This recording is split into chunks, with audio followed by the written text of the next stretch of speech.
The balance of the mind.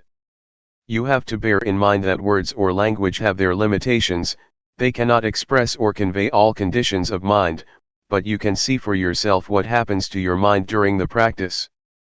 We try to cultivate awareness of our body's movements. To do that we have to keep our minds in balance. If our minds turn outward, that is, they are distracted by external conditions or overwhelmed by stimulated thoughts, we cannot have clear awareness. At the same time, if our minds turn too much inward, we are easily tense because we focus too much on trying to stop our thinking. This will not enable us to have clear awareness either. Turning too much outward or inward is not good for us, so we should try to keep our minds in balance, neither carried away by thoughts nor trying to stop thinking. When I was a young monk practicing with Luangpor Teean, I practiced in a small cottage with closed windows and closed door. Luangpor Teean came to see me. He stood outside my cottage and asked me from outside, "Can you see me?" I replied, "I cannot see you." "Why?" he asked. "Because I am in the cottage and you are outside," I replied. Luangpor Teean then asked, "How can you see me?" I replied, "I have to open the door so that I can see you." So, Luangpor Teean asked me to open the door. When I opened the door, he asked me to stand at the threshold and then asked me, "Can you see me?" I said, "Yes." "So, you can see outside of your cottage?" "Yes," I replied. He asked, "Can you see inside your cottage?" I said, "Yes." So, Luangpor Teean emphasized, you should practice like this, that you can see both outside and inside, not to practice with the closed mind that you cannot see anything but inside yourself. This is not a good practice. You should practice with a mind that can see outside and inside. This is what he taught me. Luangpor Teean's instruction will be fruitful if we do not only reflect it, but try to follow or bring it into practice. If we just speculate on he taught, it is useless. We have to bring it into practice and see for ourselves how it works. The point that Luangpor Teean emphasized is to keep our mind in the middle, not too much outward nor too much inward. The only way to do that is to feel, to stay on the basis of awareness. In order to have clear awareness, we have to keep our minds in balance, neither falling into distractions nor forcing our minds to concentrate, or putting much focus on any one point of the body. To be aware is to see, to notice the heat, to notice the cold, to notice pleasure, to notice pain, to be aware when our minds become high, and also to be aware when our minds become low, not to fall or be overwhelmed by each opposite of our mental states. Just let go of high and low, heat and cold, keep your mind unaffected by them. This is the middle way. This is the path that the Buddha described, the middle way. Those who force the mind to concentrate on the body's movement, or try to stop thinking, are what he described as trying to turn inward. That is, trying to stop thinking, or trying to force the mind to focus on a particular point of the body's movement. It is easy to get physical problems doing that. You may find it difficult to breathe or feel your chest tense. In this situation, it will be more fruitful to turn our minds outward, to our surroundings. For example, for anyone who has such symptoms, or is tense because of an overly inward-oriented mind, I would try to persuade that person to notice his or her surroundings. That is to turn their minds outward so that it will be in balance. In this case, outward orientation or outward attention is useful. It is not bad all the time, it can be useful, if we are to solve the problems of balancing our minds. A few years ago, there was a case in Thailand where a villager, who was very earnest in the practice, took his practice very seriously to the point of where his hands became so stiff, he could not move them. He did not show up for the morning chanting session which started around 4 o'clock, and I did not see him in the dining hall at breakfast time either. I wanted to see what happened, so I went to see him at his cottage after breakfast, and found him sitting with his hands stuck to his abdomen. Once he saw me, he asked for my help. He said that his hands had been stuck like that since 3 o'clock in the morning, and that it had already been 6 hours since he could not move. He said he asked for help, gave blessings to the sentient beings, but it did not help. I know that his mind was turned too far inward. So, I tried to speak with him to push his mind outward, to involve him in outward conversation. I had a conversation with him in order to let his mind out of that situation. I asked him, "How many children do you have?" He replied, 3. So I asked, "Do you miss your children?" He said, "Yes."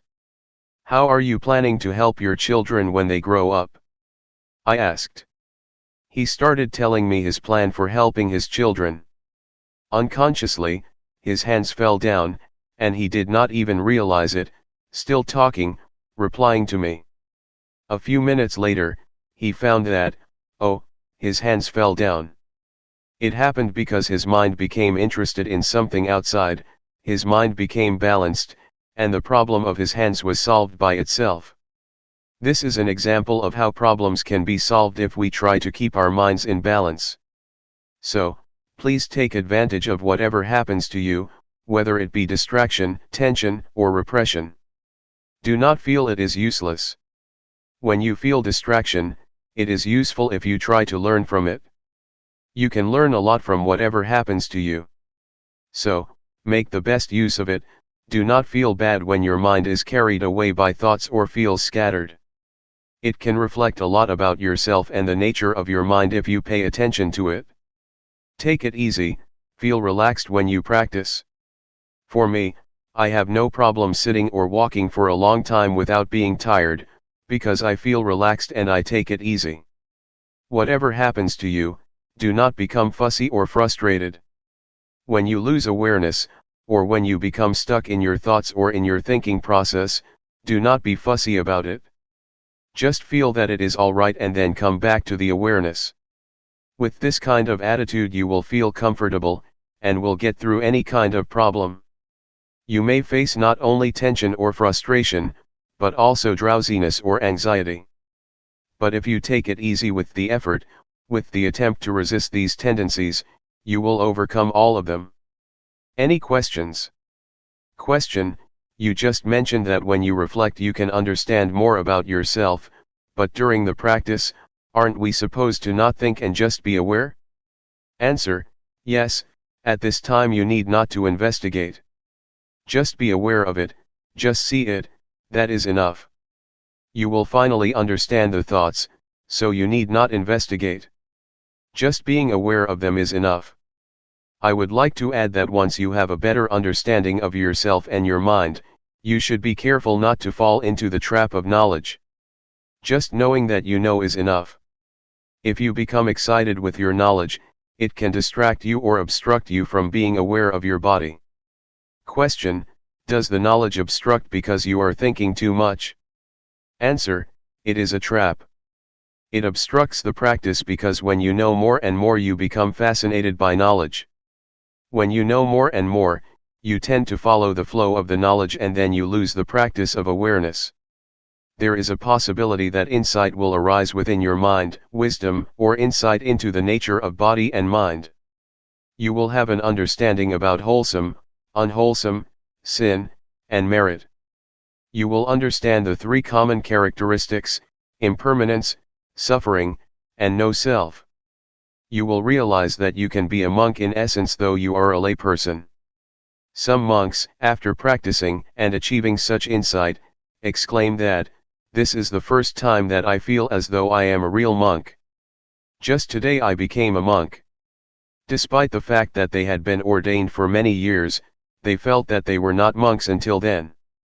Question: Someone else suggested that, and I have tried it a couple times.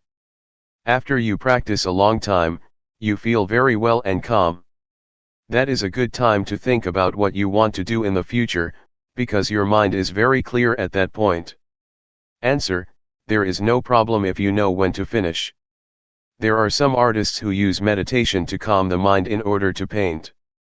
But I would like to say that meditation is not only for work, or solving practical problems.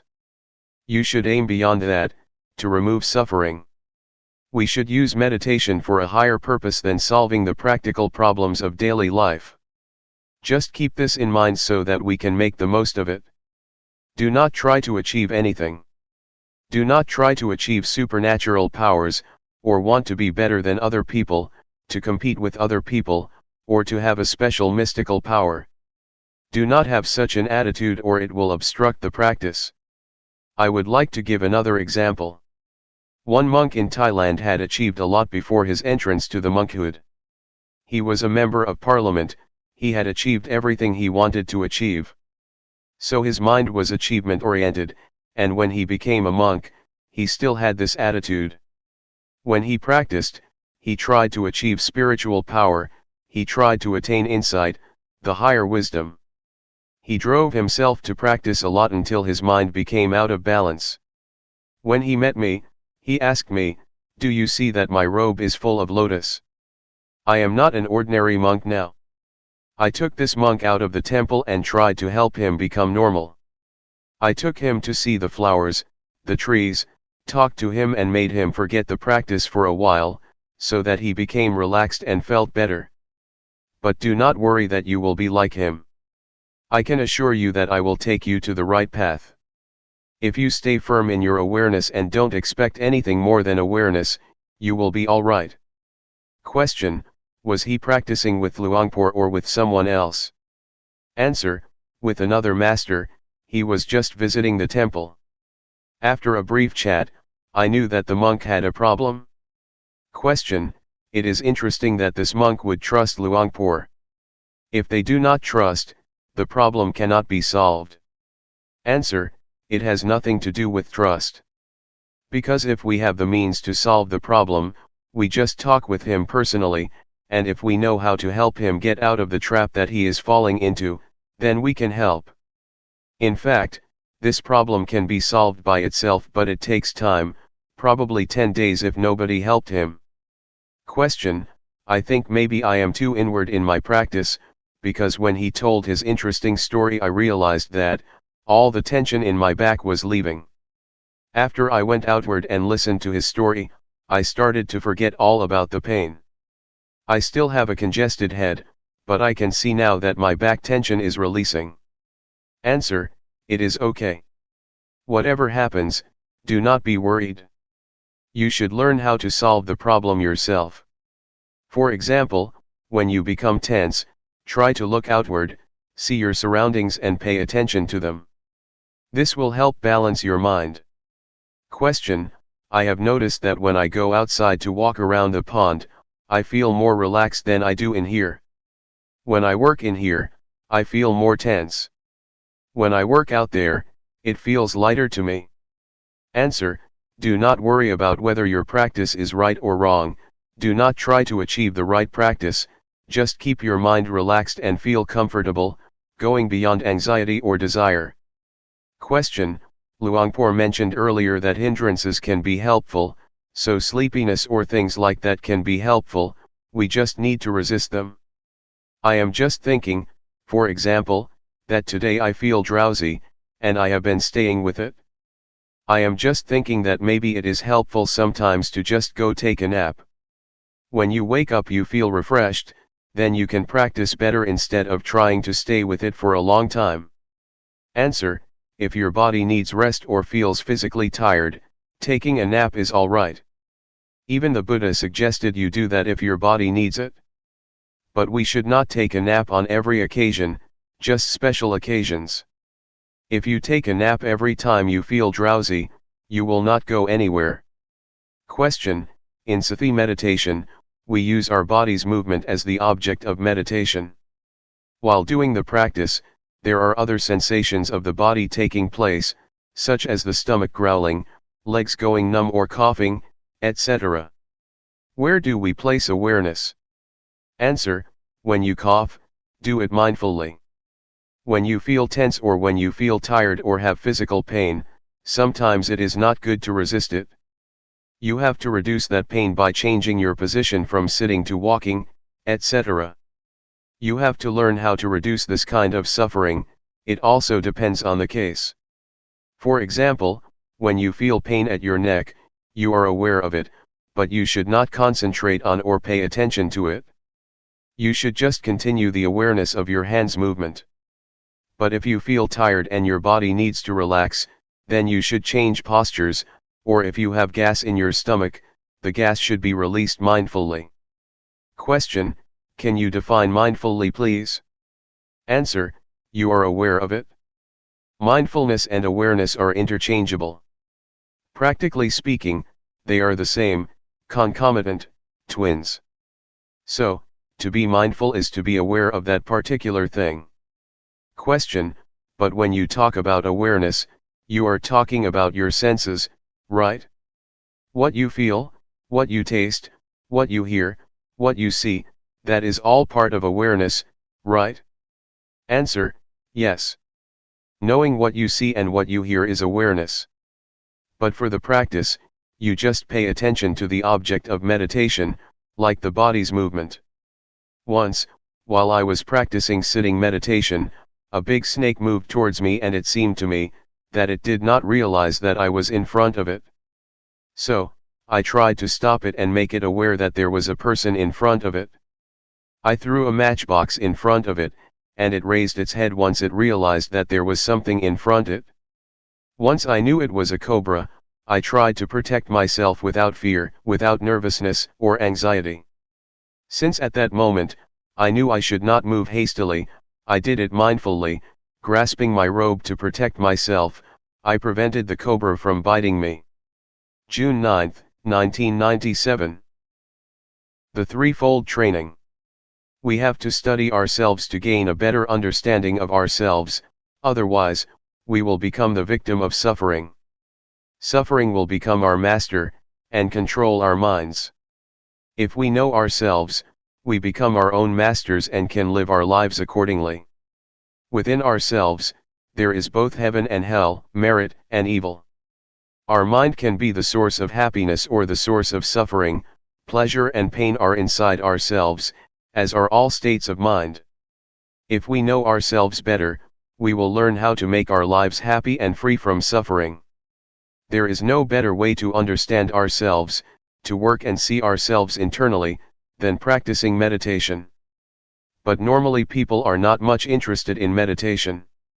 Buddhadasa, a great monk in Thailand who passed away recently, once said that people tend to respect monks, but they never listen to them or put their teachings into practice. Mindfulness meditation is the shortcut to the heart of the nature of our minds and bodies. It will lead us straight to the core of reality, that is the body and mind. There is no way for us to gain a better understanding about mind than mindfulness meditation. Mindfulness helps us attain wisdom or insight into body and mind. It helps us to be clear and remove any doubts we may have about ourselves. During the practice, you may ask yourself, what am I doing? Why did I come here? What is the purpose of meditation? Will it work for me? Or you may ask yourself, is there heaven or hell? These are all questions that I asked myself 30 years ago when I was still a layman. When I met Luangpor Teean, my master, he persuaded me to practice with him. He said that, all of these questions will be answered if you practice with me. What we are doing here is trying to follow the path of the Buddha. The Buddha once said that all of us are subject to suffering. We have suffering in front of us. It has penetrated into the deepest core of our existence. Suffering dominates our lives, so we should be aware of it and try to find the way out of it. We come here to practice meditation in order to get rid of suffering. This method of practice enables us to see the reality of body and mind, to see how suffering is created. It is created from our attachments to body and mind. We are attached to anger or the many kinds of emotions, despite the fact that there is no real self in those emotions. That state of mind has no substantial reality. But we still cling to it, which leads to suffering. Mindfulness enables us to see clearly that our attachments create suffering and misery. It helps us see the body as it is, a combination of various factors. The fundamental elements that comprise the body are earth, fire, water, and wind. We can see clearly how these four fundamental elements make up the body. We can see clearly that the body is not self. There is no self in the body. It is just the combination of these four fundamental elements. Meditation will also enable us to see the nature and conditions of the body. All questions about the body will be solved, and we will not have any questions anymore about it. The same goes for the mind. We will understand the mind with mindfulness. There are thousands of different mental activities of the mind mentioned in the Tripitaka, or the Buddhist canon. These can be understood by us, if our mindfulness is developed enough. During your practice, a lot of thoughts arise in your mind, and you may often be disturbed by them. Once you know yourself clearly, you will see that suffering is caused by your attachment to thoughts and emotions. When we hear a noise, we react to it, we are attached to it, and we make judgments about it. The noise is good, the noise is bad. Whatever we see, whatever we have contact with, we always react to it and make judgments, good or bad, pleasure or displeasure, satisfactory or dissatisfactory. We are not aware that we should not be attached to these objects because they have no self. It is just a thought, not the self, and we should not make it personal. There is no person in that thought, but because of our ignorance, we grasp it and take it to be a person or make it personal by attaching ourselves to it.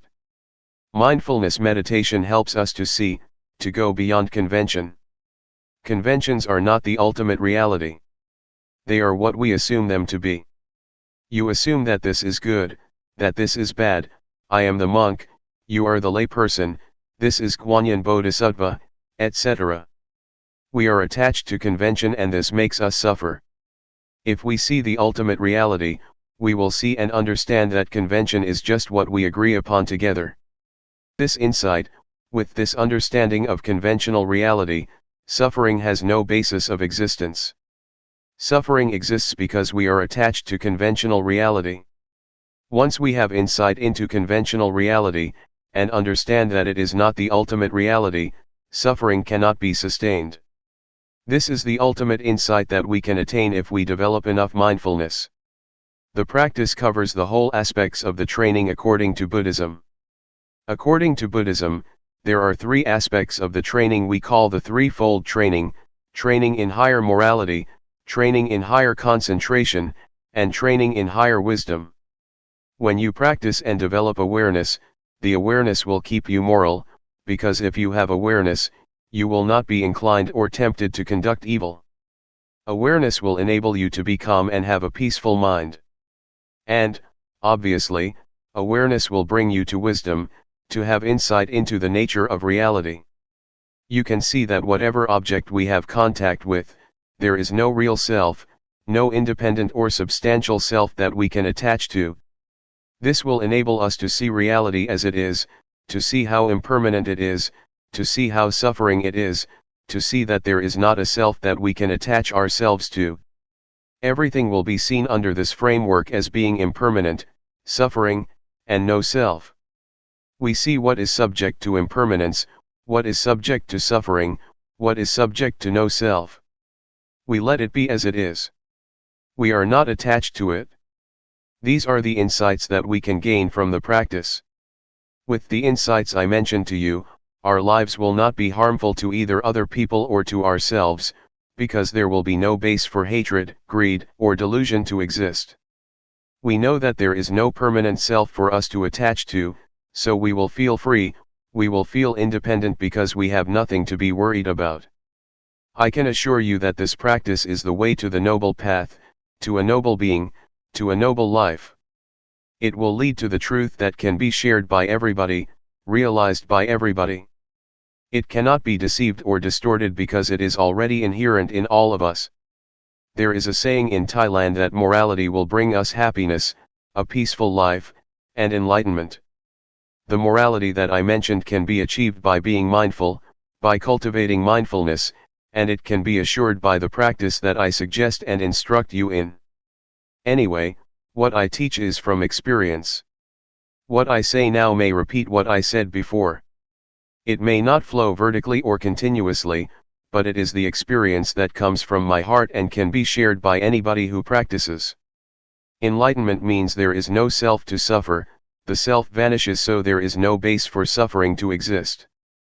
We do not need to act out of desire for enlightenment. We just practice, simply practice, and realization will come to us naturally because we carry out our actions. We make the cause and the outcome will take place independent of our desire. Enlightenment has to take place because we have created its cause. According to the law of causality, once we do this, that will happen whether you like it or not. So, you just practice. Action is called karma. If you do it this way, it will lead to the result which is independent of our desires. It just happens. Enlightenment that is not experienced by us is just convention, just a concept, even if you call it by other names, no suffering, or freedom. Anyway, the point is that we just try to reach the state of no self where there is no suffering. If there is self, suffering can happen.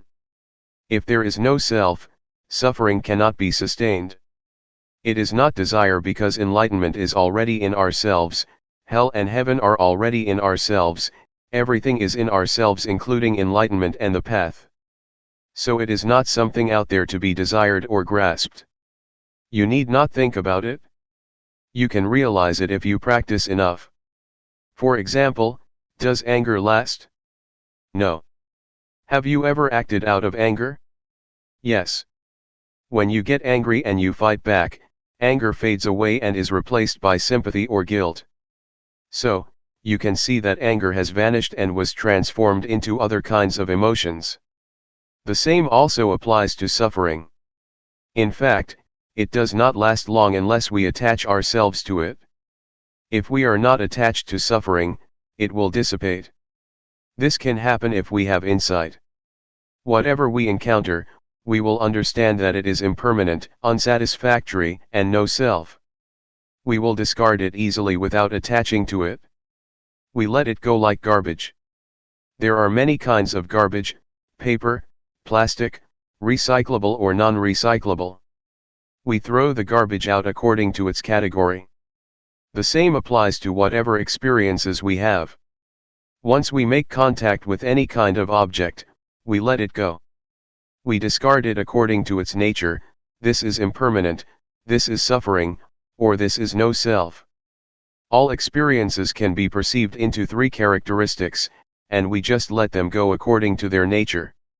If we live our lives this way, our lives become holy, pure, clean, and free from defilement. It is as if nothing can make us impure. This holy life will make everyone a monk. Everybody here can be a monk. It is a state of mind, a state of pure holy life. In the Buddha's time, there were many established lay people that could be called monks or a noble one, because they were free from suffering. All teachings of the Buddha are centered on these three: impermanent, unsatisfactory, and no self. In the first sermon of the Buddha, he asked the 5 ascetics who would become the first group of noble beings, "Is there anything permanent?" They replied, "No, everything is impermanent." Buddha asked, "What is impermanent is suffering, isn't it?" They replied, "Yes, what is impermanent is suffering, or the causes of suffering." So, whatever is subject to suffering is without self, isn't it? He asked. "Yes," they replied. So, once the 5 ascetics understood that everything is no self, they were enlightened. So, this is the key teaching of the Buddha, the 3 common characteristics. Very few people teach this doctrine. It was fortunate for me that Luangpor Teean taught me about this reality. Cyclic existence is in the present moment, it happens in this life, it is not the bardo or the next life. Our present life is governed by the cyclic existence. Take the smoker for instance. The cyclic existence is composed of 3 factors: defilement, action, or conduct, and consequence or result. The smoker has a desire to smoke, and once they smoke there is addiction, and addiction leads to desire to smoke more, and it becomes a cycle: desire, smoke, addiction, desire, smoke, addiction. This is the cyclic existence. This cycle can be broken if the smoker rejects or abandons this habit. No smoke, no addiction, no desire. This finally leads to enlightenment. Once the cycle is broken, nibbana can be realized. Because there is no desire, no action arises. Once there is no action, no desire, and no addiction take place, everything becomes normal, becomes cool. Nibbana is the state of coolness. June 10, 1997. Seeing the mind. We are now following in the footsteps of the Buddha. What we are doing now is practicing what the Buddha instructed us in, that is training ourselves to be aware of body, feeling, thoughts, and mind objects. But we should learn how to do it properly, otherwise we may suffer because of the feelings, thoughts, or mind objects that arise. Our practice may be delayed or obstructed by a lot of things, such as thoughts. In fact, what we should do is just be aware of them, but sometimes we act upon them, and thus another kind of thoughts arises. It is a kind of dual or two layers of thoughts. We act upon creating more thoughts. It is not the primary thoughts that create suffering for us, but the secondary thoughts. This reaction or response to thoughts makes us unhappy and will delay our practice. So, please avoid reacting to thoughts, just be aware of them, and then let them go. In Thai, meditation practice is called Hapathibat. Hapatha means to return. What we are doing now is returning, bringing our minds back home. We tend to be driven by emotions, thoughts, feelings, and elemental conditions. They drive our minds away from home. So, we have to bring our minds back home. This means we have to resist, to go against the stream of habit, go against the stream of thoughts or emotions. Normally, we tend to follow our thoughts, but now we try to resist them, to go against habit, and return to awareness. Awareness is our home. We have to turn our minds back to awareness, to bring our minds back home. Awareness is the point of reference. It is like a pillar that we have to grasp firmly, in order to return and not be driven by any kind of mental conditions. Mindfulness meditation covers two kinds of meditation, namely, calmness meditation and insight meditation. The point is to be aware of the body and to be aware of the mind, to be aware of feelings, thoughts, and mind objects. It does not mean that you have to stop your thoughts, just see them, simply know them. When you think or when thoughts arise, just be aware of them, whenever thoughts arise, just be aware of them, no matter how often they arise. It does not matter if you have a lot of thoughts, but the point is that once one arises you are aware of it. If you have 100 thoughts, you should be aware of all 100 of them. It is not how rarely or how frequently you think, but how often you can be aware. This is what we call self-awareness, to be aware of our own thoughts. This is what Luangpor Teean emphasized. Do not be worried if you have a lot of thoughts. What you should do is be aware of whatever or whenever thoughts arise, that is all. That is the practice. If we want to attain calmness or peace, we may try to stop our thoughts or stop the thinking process. This will lead us to the calmness meditation. It will bring us only calmness and peace to our mind. This practice is like putting a stone on top of grass. The grass cannot grow. But once you move the stone, the grass will grow again. So, this kind of calmness meditation is beneficial only when you practice it. When you stop practicing it, your mind will be the same as before. So, we are not going to do that. What we are going to do is not to stop thinking but to be aware of it, to be familiar with our thoughts. The more we are aware of our thoughts, the more we are familiar with them. We will be so familiar with them that we can point our finger at them, and tell them that we will not be their victims again. We will not follow them again. This is what we are trying to do, to understand our thoughts clearly and directly, knowing that they are only the concocted or compounded beings that deceive us. But once we know this clearly, they cannot deceive us anymore, and we become their masters. We will understand that thoughts are not self, they are just the result of the concocting mind. Many practitioners or meditators may at one point be overwhelmed by various kinds of thoughts. It is like an army of thoughts is bombarding your mind. You may encounter this experience. You may feel bad, but if you keep being aware of whatever thoughts that arise, at a certain point you will suddenly become face to face with the thought. You will see clearly that it is not self, that it is not yours. The thought is there, but we do not make it personal anymore. It is not me and mine, it is not my thought, the thought is not me, it is out there, and we are not going to identify with it anymore. At that point, the thought will have no foundation to stand on to exist. It will vanish, it will dissolve. All thoughts will be dissolved instantly. This is what I call victory of the practitioner. I experienced this kind of victory, and there is nothing else except this kind of victory. I cannot explain more than this, but to ask you not to be discouraged by being bombarded by a lot of thoughts. Keep firm, stay with the awareness, with the knowingness, and then you may be able to overcome it. If you follow my instruction and are aware of body, mind, feeling, and mind objects, all of you will go straight to the target, to the end. So, keep knowing these four aspects of reality. You will gradually understand the nature of these realities, and you will be able to realize that once you hear a sound, it is just a sound you hear. Once you see a form or an object, you just see it, no more than that. So, the body, feeling, mind, or mind objects will not be able to trap you. You will not be subjected to their influence anymore, and you will be able to see these four aspects, these four kinds of realities, the way they are. There is no more than that.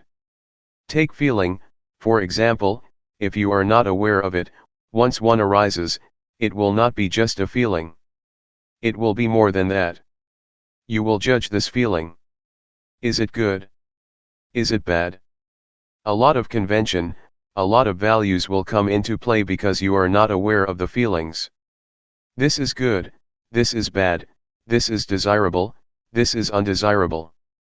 So, many kinds of values and judgments come into play, and there will be no end. The same is true of mind or thoughts. If you are not aware of them, you become judgmental and will go on and on, endlessly. So, just be aware of them and they will be finished, it will be ended. Feeling will be just feeling, emotions will be just emotions, and mind objects will just be mind objects, and no more than that if you are aware of them. So stay firm, stay only with awareness, and do not push yourself too hard. Just feel free and do not be worried. If you cannot do it, if you cannot be aware of it, that is okay.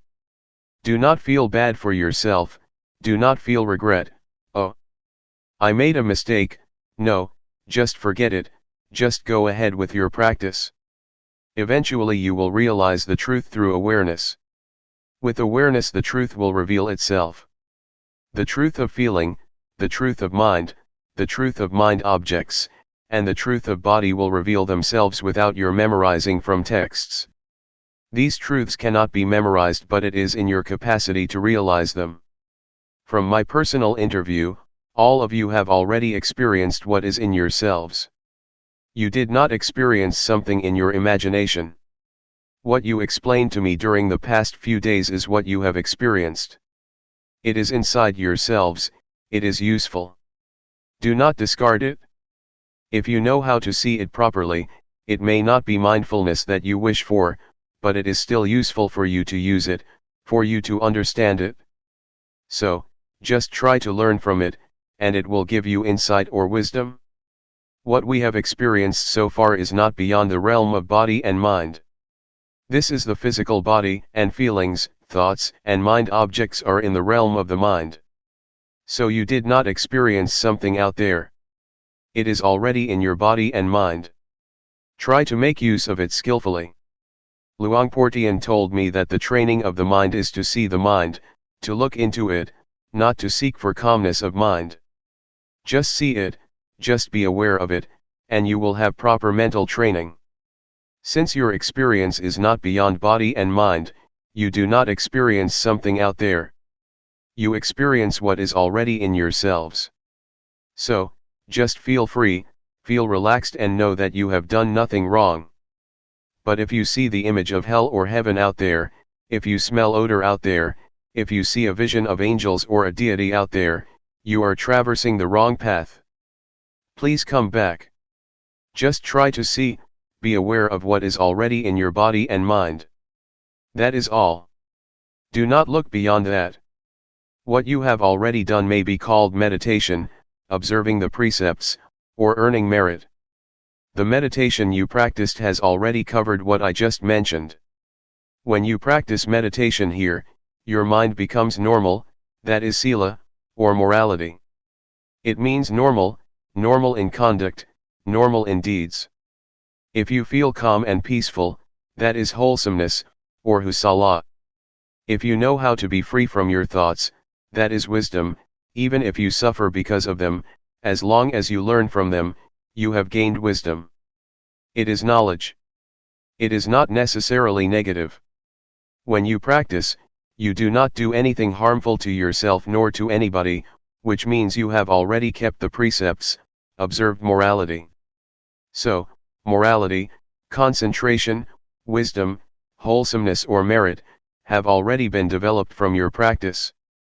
Please learn how to transform undesirable thoughts, and whatever suffering you may experience. Do not let thoughts make you suffer. Try to adjust your mind, try to change it to be wholesome and happy.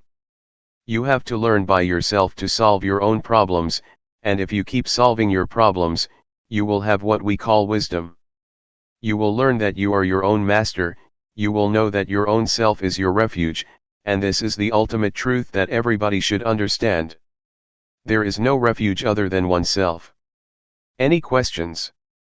Question: whenever there is a thought, you suffer because you develop more thoughts.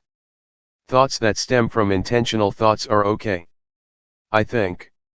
For example, if during the practice, you have a thought and know that you cannot improve yourself based on it, then you come up with something of how you want to improve it. Answer: yes, if it is a skillful thought, it will lead to wisdom. We should learn from thoughts without suppressing them, that is what we call wisdom or insight. Wisdom can be obtained when body and mind are free of disturbance. Now, we are already here, and our bodies are far away from annoyance or disturbance. If our minds still think about this and that all the time, about sensual pleasure, about sensual happiness, the Buddha compared this situation to a log that is on the shore but is still wet. You cannot make fire with this wood. But if you are here, your body is in a place of solitude, and your mind is also calm and not engaged in sensual pleasure or distraction, you are like wood that has already dried and can be lit. This means that one will be able to be liberated because body and mind go together. The person who does not practice will keep thinking about the experiences of the past. But if we practice, our minds will be in order, they will keep knowing the present moment. And this mental attitude of knowing oneself, or knowing one's thoughts, will give the wisdom that the mind itself reveals, the truth that is manifested in mind. So, such practice will give rise to the wisdom that the Buddha suggested and praised. We are able to develop or attain a state of wholesomeness in the same manner that the Buddha did. We are able to abandon the unwholesomeness and the suffering that the Buddha was able to. What the Buddha attained is not something beyond our capacity. We can also achieve his compassion, his wisdom, and his purity. So, do not think that the Buddha's qualities are something out there. It is already in our capacity to develop them if we practice constantly. If we practice hard enough, his compassion, his wisdom, and his purity will be shared by us. Mindfulness meditation leads everybody to the same goal, just like Route 301 led everybody here. Anybody who practices mindfulness meditation will realize the same thing, the same wisdom. It does not mean that the Buddha knows one way, and the noble beings know something different. They know the same thing because they use the same road. Mindfulness meditation is the most important road to liberation. What we have practiced now is not a waste of time. Even though you have not attained wisdom yet, what you have done will produce results. You are going to create a karma, or conduct, that produces results. For example, when you raise your hand you become aware of it, such awareness will not vanish. It will accumulate and it will enable you to attain something. So, keep practicing even if you do not gain insight during this 7-day retreat. That is okay, just never mind. Please continue your practice after the retreat, and it will certainly produce results. Question: could anyone reach liberation during this lifetime? Does it depend on the amount of effort you put in the practice? Is it hindered by the sankhara that you have accumulated? Answer: yes. It is possible for a person to achieve liberation, if one practices the Dhamma or the teaching that the Buddha suggested. That is to develop or train in a higher morality, in higher concentration, and in higher wisdom. We are capable of reaching that point. It is not necessarily obstructed or hindered by past actions. If we practice in the present life, we are able to liberate ourselves. I would like to ask you, is there tomorrow? The teaching of the Buddha is full of marvelous characteristics. It is what the Buddha practiced by himself, and it is beyond time. It can produce results beyond the limitations of time. It is what one can realize by oneself, and it can be achieved by anybody with no limitation, and only the practitioner will realize it. You cannot practice it for other people. This is what the Buddha said. There is tomorrow, but we do not know what the chances are for tomorrow, and we cannot do anything about tomorrow. What we can do is today. The past, or yesterday, is already gone and we cannot do anything for the past. What we did in the past is already in the past, we cannot do anything else now. So only today can we do something. Please try to make an effort to improve today. Do not pay much attention to tomorrow or to yesterday. Question: can we teach what we have learned to other people? Answer: we teach and we share what we already have. If we are compassionate enough, we teach compassion. If we are kind enough, we teach kindness. So you share what you have already attained or teach it to other people. There are many things that we may not have achieved yet, but we are able to do that. For example, we may not have read a book but we can still give it to other people. It is like food that we do not eat but share with other people. We do not benefit from it, but we can give the benefit to other people. We just try to help as much as we can. If we find children in trouble, we should try to help them as much as we can. There are many levels of Dhamma. If you live your life according to the moral precepts, you do not harm anybody, you do not kill, you observe the 5 precepts, you have already attained some level of Dhamma. So you can teach if you behave properly. But for the higher levels of Dhamma, one has to attain some level of insight in order to teach other people, but in reality nobody can teach anyone, we can only teach ourselves. Question: I have a question on seeing thoughts. Over the years, I have been practicing, worrying over the quality of thoughts. Thoughts can be strong and there may be many thoughts coming. I am wondering, if, over time, as I keep practicing, will the nature of my thoughts change so they are not as strong, not as quick, or will you just see the thoughts and they will improve? Answer: yes. The unintentional thoughts or undesirable thoughts that cause suffering will change. Their nature will change if you keep looking at them, and at the same time you may be more adept at looking and seeing. Your capacity to look and the nature of thoughts will both change, and your unintentional thoughts will improve. Everything is subject to change, even hatred, greed, and delusion will change if there are sufficient factors to produce the change. It is the law of nature that everything is subject to change, because everything depends on various factors. Luangpor Teean once made an analogy of the state of enlightened mind. An enlightened mind will not hold on to or attach to sensual pleasure, or anything that causes suffering. You just let it pass, let go of it. But if you are an ordinary person, you just grasp this greed, hatred, or sensual pleasure. Even if this is the anger which causes suffering, we still grasp it, and we enjoy it, enjoy getting angry. So, this is the mind of general people who never practice, they cling to happiness and suffering. People do not turn away from suffering, they cling to it and do not let it go. I ran a summer camp. The small novices had a quarrel and wanted to fight with each other. I tried to keep them from kicking and striking each other, but they still wanted to punch each other. They wanted to preserve the anger, they clung to it and would not let it go. So, this is the state of ordinary minds, of ordinary people. When the eyes of the enlightened one make contact with a form, a visual object, to see is just to see, there is no clinging to the form or to the visual object, it just falls down and suffering cannot exist. There is no attachment to the eyes or to the mind. But for ordinary minds, once the contact has been made, they cling to the noise, to the object, and cannot let them go. In fact, Luangpor Teean compares it to clay. If you throw it at a wall and it sticks, it is like an ordinary mind, you cannot let it go. You just think about it over and over, and you become happy or suffer. But for the enlightened mind, it is like dried soil, you throw it and it never sticks to the wall but just falls down. You just see it but nothing happens. Question: is appreciation of beauty a judgment? Answer: that this is beautiful or this is ugly is just convention. The mind of the enlightened one is like the leaf of the lotus that cannot be stained by water, not even a drop. The enlightened beings live in the world but cannot be stained or polluted by the world. They do not cling to the world. They are beyond the world, but they live in the world. The lotus grows out of the dirty mud, but it will never be polluted or stained by the mud. It is very beautiful. This is the mind of the enlightened one. Question: why is happiness a suffering? Is it because it is unstable?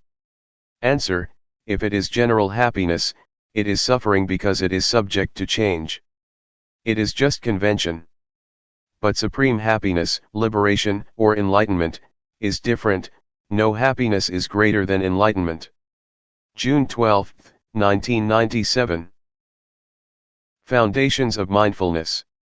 Please pay attention.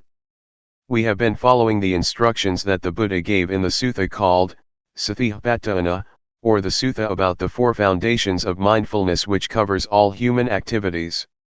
Human lives or human ways of conduct can be divided into four: the realm of body, the realm of feeling, the realm of thought, and the realm of mind objects. There are a lot of details concerning these four aspects of a human being. Our bodies have experienced a lot of things, we have felt a lot of feelings, encountered various kinds of thoughts, and faced a lot of mind objects or mental impressions. No matter what happens to the body or to the physical form, with mindfulness we can understand the fundamental truth, or the fundamental nature that underlies the activities of the body. Mindfulness gives us insight into the nature of the body. The underlying nature, the fundamental law, that governs the physical realm is what we call the three common characteristics: impermanence, unsatisfactoriness, and no self. Feelings are also subject to the three common characteristics.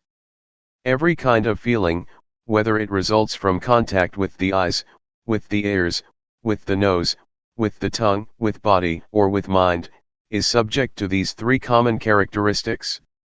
Ultimately, feelings have no self. We cannot take them to be a self or a person. If we do not understand the reality of feelings, we will be their slave. We will try to struggle for the pleasant feelings, we will try our best to protect whatever can give us pleasant feelings. A lot of people are busy possessing objects that provide them with pleasant feelings, but they will ultimately find that they cannot keep them all the time. They are subject to change, to vanish. The Buddha always stresses that a feeling is not self, it is not the person, it is not the individual, so do not take it to be a person or self. Worldly beings who do not practice cannot understand what the Buddha said, but we will be able to understand if we practice hard enough. During the past few days we have been here, We may not have attained this insight yet, but it is within our capacity to see, to understand, and to have insight into the nature of feelings. We should understand mind or mental formations too. Thoughts, or mental impressions, are very important because if we are not aware of our thoughts, they will give rise to anger, hatred, and delusion. They will give rise to pleasure, pain, sorrow, happiness, and a lot of conventions. Law, rules, regulations, and all sorts of things will come into play, and your thoughts will proliferate without end. Thus we should learn to understand the thinking process. Can we see thoughts? Can we know the thoughts that arise in our minds? Do we follow the thoughts, or do we just know them, just be aware of them? Do we suffer because of thoughts, or do they make us happy? Can we see how thoughts are not self? Are we able to see them as void or empty of self? If we understand and see the thoughts that arise in our minds, thoughts are no big deal. We will become their master. But if we do not know the thoughts in our minds, they will control our lives, they will be our masters. To practice mindfulness meditation, we start by cultivating awareness of our bodies. We start at this point and then we become aware of feelings. Once we are confident enough to be aware of body and feelings, we will then go to the next step of being aware of our thoughts. We cannot jump directly to awareness of our thoughts, because we need to be skillful enough or it will cause us trouble. Our mindfulness should be cultivated, and it has to start from an awareness of the body and our feelings. Once our mindfulness is developed enough, we will proceed further to train ourselves to be aware of our minds. We have to know the former step thoroughly first. If we ignore the awareness of the body, and jump to the step of mental awareness, we will become easily lost in our thoughts. To handle our thoughts and mental impressions, we need to know their weak points. It is as thought we are going to handle a snake. Snakes are harmful, but the skillful person who knows their weak point can capture them without getting hurt. It is like handling an elephant. Elephants are very big and strong, much stronger than human beings, but if we know their weak point, we can capture and harness them. Whatever strength it has, however powerful it is, it does not matter because we know how to handle it. The same goes for our relationship with our minds and our thoughts. We have to know the weak point of our thoughts, then we will understand and will be able to handle them. We should know what their source is and how they are conditioned. With this knowledge, thoughts will not be harmful anymore. Keep knowing your body and mind. Stay only with the knowing, and do not do other than this. Stay firmly with knowing, and knowingness will bring about a change to your mind. We need not do anything to the mind or even the thoughts, but just pay attention to our awareness, the knowingness. Luangpor Teean compared unintentional thoughts to a rat and mindfulness to a cat. For ordinary people, the rat is very big while mindfulness is very small, the cat is very small. If you want the cat to get rid of the rat, you have to feed the cat properly, so that it will grow bigger and bigger until it can catch the rat. So what is the food for the cat, or mindfulness? We have to feed mindfulness with endurance, with diligence, and with constant effort to cultivate our mindfulness. They will develop our mindfulness, and mindfulness will do its duty on its own, handling, replacing, or removing the thoughts from our minds. We do not need to do anything with the thoughts. Just allow your mindfulness to grow and mindfulness will do its job. So, try to be firm on this principle. Does it sound difficult? Now let's talk about the fourth category, mind objects. There are two kinds of mind objects. One belongs to the realm of wholesomeness, and the other, unwholesomeness. Wholesomeness will enable us to be skillful, to be wise, and to be intelligent. It keeps our minds normal, stable, and unmoved by pleasure or pain. The unwholesomeness mind object, the second kind of mind object, always brings trouble to us. It creates a lot of suffering, and it turns one's mind to hell, to be animal-like, or to be a ghost. So, this is what we should be aware of. If we understand these four aspects of reality, body, feeling, thoughts, and mind objects, we have already covered all aspects of a human being, and our study is completed. So try to be familiar with these four realms of our lives, and learn to cultivate awareness of body and mind, of thought and of mind objects. Once we finish such study, our minds will become the noble life, the life that is harmful neither to ourselves nor to other people. It is called noble. Noble means harmless. Do not become stuck in doubt, in uncertainty. I can assure you that all kinds of sufferings, defilement, and unwholesomeness, are born out of our ignorance of the nature of body and mind, and strengthened by it. Once we have attained insight into body, feeling, mind, and mind objects, these four aspects, our lives should be liberated.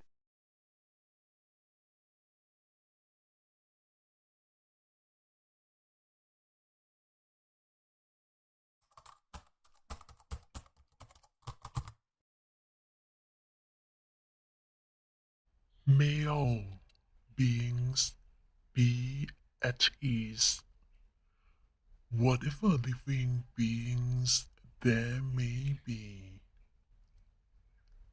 whether they are weak or strong, omitting none, the great or the mighty, medium, short or small, the seen and the unseen,